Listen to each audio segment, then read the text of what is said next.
नमस्कार मित्रों, जय श्री राम, हर हर महादेव।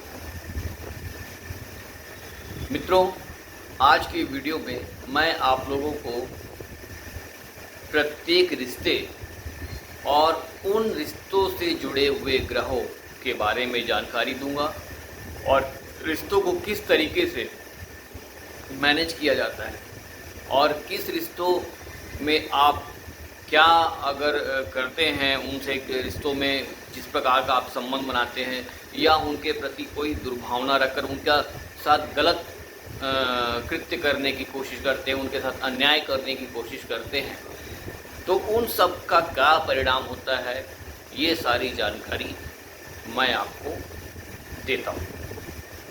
मित्रों, सबसे पहले सूर्य से चलते हैं, क्योंकि सूर्य ग्रहों के राजा हैं। तो सूर्य के कारक होता है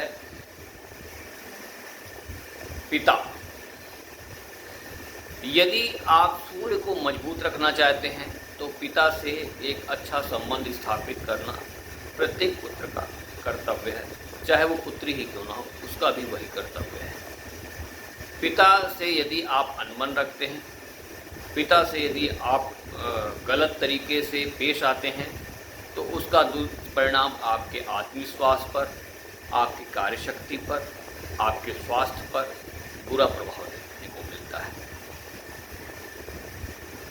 इसलिए यदि आप सुबह उठकर प्रातःकाल पिता से आशीर्वाद लेते हैं तो आपके स्वास्थ्य में वृद्धि होना, आत्मविश्वास में वृद्धि होना, ये सब आपको देखने को प्राप्त होगा। तो सूर्य को यदि आप प्रसन्न रखना चाहते हैं तो पिता से अच्छे संबंध रखें। इसके अलावा यदि कोई सरकारी कर्मचारी है या आपका बॉस है, वो भी कहीं न कहीं सूर्य का ही कारक होता है, तो आप जो है अपने उच्च अधिकारियों से अच्छे संबंध स्थापित करें, जिससे आपका सूर्य शुभ फल की आपको प्राप्ति होगी। अब आ जाते हैं चंद्रमा पर। मित्रों, चंद्रमा माँ का कारक है एवं बड़ी बहन भी चूंकि माँ के समान होती है तो और मौसी भी चूंकि माँ के समान होती है, तो कहीं न कहीं चंद्रमा इनका भी कारक हो जाता है। लेकिन ज़्यादातर हम ये मान लें कि मौसी और माँ ये ज़्यादा सही होगा। तो माँ को यदि आप दिल दुखाते हैं, उनकी सेवा नहीं करते हैं, उन्हें कष्ट देते हैं, तो वहाँ पर भी आपको अनेक प्रकार का दिक्कतों का सामना करना पड़ सकता है। कैसे दिक्कतें?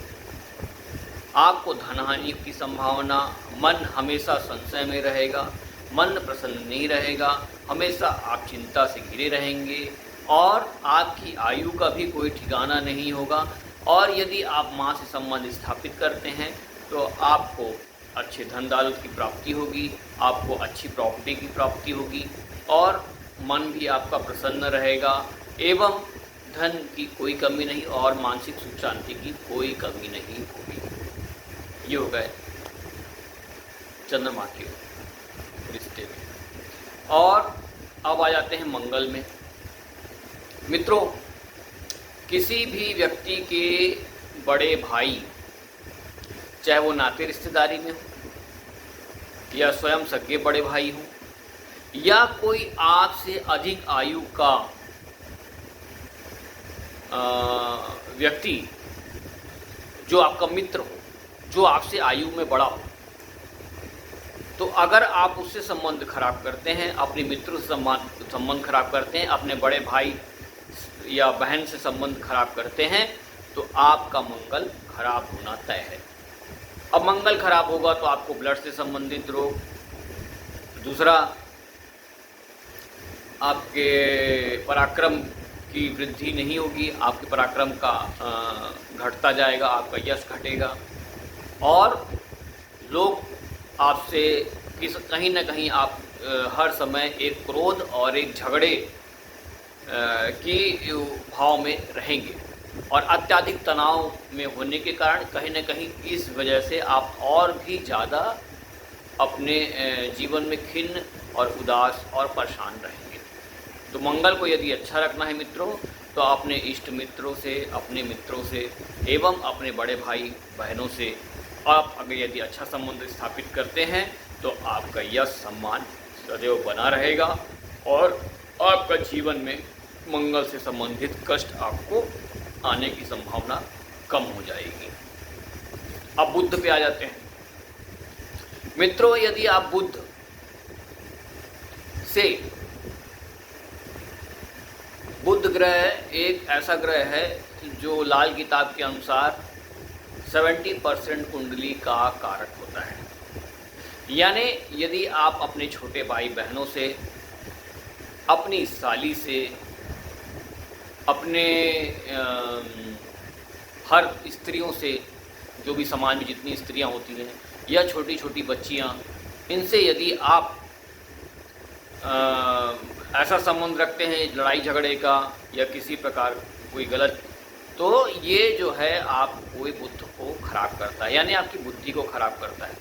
अगर बुद्ध खराब हो जाता है तो नसों से संबंधित रोग, ठीक है, याददाश्त से संबंधित रोग, आप याददाश्त का कम होना, नसों का रोग हो जाना, दांतों का खराब हो जाना, ठीक है, और सदैव मानसिक चिंता और परेशानी से घिरे रहना, ये सब चीज़ें आपकी ऑटोमेटिक होने लगती है।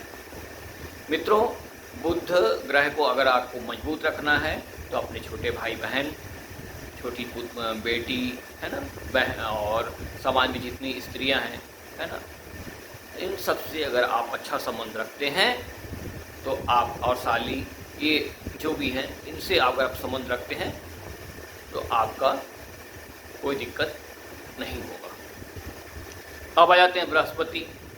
मित्रों, यदि आप अपने से बड़े उम्र के व्यक्ति, बुजुर्ग व्यक्ति, या जैसे ताऊ, हमारे यहाँ दादा बोलते हैं, बड़े पापा, और जो भी बड़े उम्र के रिश्तेदार, नातेदार होते हैं, बड़ी उम्र में बड़े होते हैं, और पंडित, पुरोहित, मौलवी, है ना, जो भी धार्मिक कृत्य करने वाले हों, है ना, पीर, फकीर, इन सब का यदि आप अनादर करते हैं, इन सब से यदि आपके संबंध अच्छे नहीं होते हैं और इन सब से आप लड़ाई झगड़ा करके रहते हैं तो आपका बृहस्पति खराब होगा। बृहस्पति ग्रह का यदि खराब हो जाता है तो व्यक्ति के जीवन में ज्ञान की कमी, धैर्य की कमी और एक प्रकार की एंजाइटी तथा सही निर्णय न ले पाना और बुरे समय में किसी की मदद ना आना, धन की कमी होना, धैर्य की कमी होना और सामाजिक रूप से उन्नत ना होना, हर समय किसी न किसी प्रकार के धोखे में जीना, ये आपकी नियति हो जाती है। तो इसको अगर आप बढ़िया रखना चाहते हैं तो आपको चाहिए कि आप बृहस्पति से संबंधित जितने भी नाते रिश्तेदारी हैं उसको आप अच्छे से रखें। अब आ जाते हैं शुक्र पे। तो शुक्र पे मित्रों, अगर आप शुक्र चाहते हो कि आपका अच्छा हो तो पत्नी हो तो पति से और पति हो तो पत्नी से अच्छे संबंध रखें, एक दूसरे को रिस्पेक्ट दें, सम्मान दें, एक दूसरे की भावनाओं को समझें, और यदि आप एक दूसरे की भावनाओं को नहीं समझते हैं तो भी आपका जीवन गड़बड़ होगा। इसके अलावा मित्रों, यदि अगर कोई स्त्री है तो उसके देवर से उसका संबंध अच्छा होना चाहिए, और यदि कोई पुरुष है तो उसकी भाभी से वो अच्छा संबंध रखे, क्योंकि कहीं न कहीं देवर और भाभी ये भी शुक्र को ही बल देते हैं। तो देवर भाभी का संबंध यदि आप अच्छा रखते हैं तो आपका शुक्र हमेशा प्रबल रहेगा। आप भाभी लोगों से अच्छा संबंध रखते हैं या अपनी पत्नी से अच्छा संबंध रखते हैं तो आपके शुक्र को खराबी होने नहीं होगी और शुक्र हमेशा आपका अच्छा फल देगा। तो मित्रों, ये हो गए शुक्र के। और यदि शुक्र खराब हो जाता है तो आपको रोग प्रतिरोधक क्षमता घट जाएगी, आपके अंदर उत्साह की कमी रहेगी, धन की हानि रहेगी, और आपकी कार्य करने की प्रणाली यानी कार्य करने की जो ऊर्जा होगी उसमें भी बल नहीं होगा। तो यदि आप शुक्र को मजबूत रखना चाहते हैं तो इन रिश्तों को अच्छा रखें। अब आ जाते हैं शनि पे। मित्रों, गरीब वर्ग का व्यक्ति, मजदूर, चपरासी, वॉचमैन, चाचा, चाची, ये सब शनि के कारक हैं। अगर आप इनकी अवहेलना करते हैं तो जीवन में आप अनेक प्रकार का कष्ट पाएंगे, आप बहुत प्रकार की दिक्कतों का सामना करना पड़ेगा और आपको कहीं न कहीं समाज में कलंक और बुरे फल की, व्यर्थ के कलंक और बुरे फल की प्राप्ति होगी। तो मित्रों, इनसे आप अच्छा संबंध रखें और यदि आप इनसे गलत संबंध रखते हैं तो आपको धन की भी हानि का पूर्ण संभावना है। आप कभी अमीर नहीं बन पाएंगे। इसलिए इन रिश्तों को भी आप बहुत अच्छे से, मजबूती से बांधे रखें। अपने चाचा चाची से हर समय आप अच्छा संबंध बना के रखें और गरीब तबके के लोगों से, मजदूर, चपरासी, ये सभी। अब आ जाते हैं राहु पर। राहु मामा का भी कारक है और साले का भी कारक है। यदि आप अपने मामा मामी से अच्छा संबंध रखते हैं तो आपका राहु बहुत बढ़िया रहेगा। यदि आप अपने साले से या साले की पत्नी से अच्छा संबंध रखते हैं तब भी आपका राहु अच्छा फल देगा। राहु खराब होने पर मानसिक रूप से विक्षिप्तता और हर समय शक, संशय, इन सब की भावनाएं आपके अंदर उजागर होते रहेंगी। आप हमेशा संशय में रहेंगे, हर किसी पर डाउट करेंगे। अगर आपका राहु खराब हो जाता है, आप किसी पर विश्वास नहीं कर पाएंगे और यदि विश्वास कर भी लिया तो धोखा पाएंगे। तो अगर आप चाहते हैं कि आप अपने मामा मामी और साला और साले की पत्नी, इन सब से अगर आपका अच्छा संबंध है तो आपका राहु हमेशा बढ़िया फल देगा और जीवन में कोई दिक्कत नहीं होगी। इसके अलावा यदि आप अपने ससुराल से भी अच्छा संबंध रखते हैं तब भी राहु आपका अच्छा फल देगा। अब आ जाते हैं केतु पर। मित्रों, केतु के कारक रिश्ते हैं जीजा, आपका पुत्र, पुत्री। इसके अलावा कोई भी धार्मिक व्यक्ति, वो भी कहीं ना कहीं केतु का ही कारक है। कुत्ता है ना, जानवर जो होते हैं, कुत्ता उसमें खासकर, अगर ये सब केतु के कारक हैं। अगर आप इनकी देखभाल करते हैं, इनसे अच्छा संबंध रखते हैं अपने पुत्र पुत्री से और अपने जीजा से, तो जीवन में आपका केतु कभी बुरा फल नहीं देगा। यदि केतु बुरा हो जाता है मित्रों तो व्यक्ति को जीवन में अनेक प्रकार की बाधाएं सामना करना पड़ता है। उन बाधाओं में से एक बाधा कभी कभी तंत्र और नज़र की भी होती है मित्रों। दूसरा, उसमें आपको यदि आप बच्चों की सेवा करते हैं और जानवरों में कुत्ते की भी अगर यदि आप सेवा करते हैं तो तब भी आपका केतु एक अच्छा फल देता है और यदि पीर फकीर की भी इज्जत करते हैं तो भी अच्छा फल देता है। लेकिन मित्रों, आपको मैं आगाह कर दूं कि यदि आपका राहु खराब है तो आप पीर फकीर के चक्कर में ना पड़ना, क्योंकि इनके चक्कर में यदि आप पड़ते हैं या राह चलते हुए साधु या पीर फकीर के चक्कर में पड़ते हैं तो उनसे आप धोखा खाएंगे और हो सकता है कि आपको और गलत फल की प्राप्ति हो जाए। ये राहु के लिए है। लेकिन केतु का बता दे रहा हूँ मित्रों कि आप पुत्र पुत्री और जीजा से यदि अच्छे संबंध रखते हैं तो आपका केतु खराब नहीं होगा।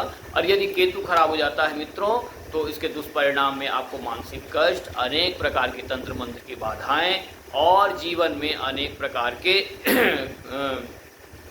दुखों का सामना करना पड़ता है। इसलिए केतु को मजबूत रखें तो आपको इन सब प्रकार की दिक्कतों का सामना नहीं करना पड़ेगा।